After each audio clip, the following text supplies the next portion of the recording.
ठाकुर जी ने कृपा कर दी, उस डोकरी के उसको दर्शन हो रहे हैं, उस बालक के।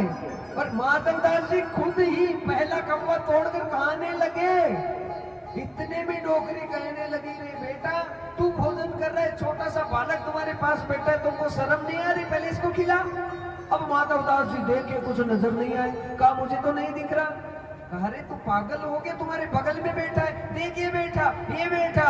इतने में ही अपने जगन्नाथ भगवान को याद किया कि जय जय तुम ही मेरे साथ लीला कर रहे हो, अरे डोकरी को दर्शन दे रहे हो, मुझे क्यों नहीं दे रहे, प्रकट हो जाओ चुपचाप, मुझे पता है कि आप मेरे बिना रह नहीं सकते और मुझे पूरा विश्वास है कि आप साथ में आए हो। इतनी देर में वो बालक रूप में साक्षात भगवान जगन्नाथ प्रकट हो गए। और महाराज आज ठाकुर जी भोग धरने लगे, प्रसाद लेने लगे। यहाँ पर माधवदास जी को बार बार भूख लगी, कहने लगे कि ठाकुर जी क्या लीला कर दी। कहा तू तो मेरे बिना तुम्हारा काम चल रहा था ना।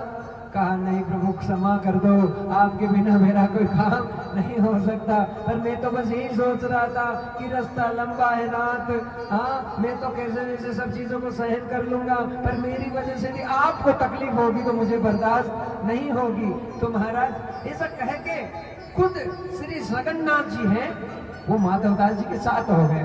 और भक्तजनों आगे दर्शन करना कि माधवदास जी का आज वृंदावन में प्रवेश हो रहा है। वृंदावन में जब माधवदास जी पहुंचे हैं तो वहां श्री स्वामी हरिदास जी महाराज का बहुत बड़ा पर्चा था, जिन्होंने साक्षात श्री बांके बिहारी जी को प्रकट किया अपने संगीत से। हाँ बांके बिहारी जी की जो प्रतिमा नहीं है, साक्षात विग्रह स्वरूप भगवान भक्त से प्रसन्न होकर प्रकट हुए हैं।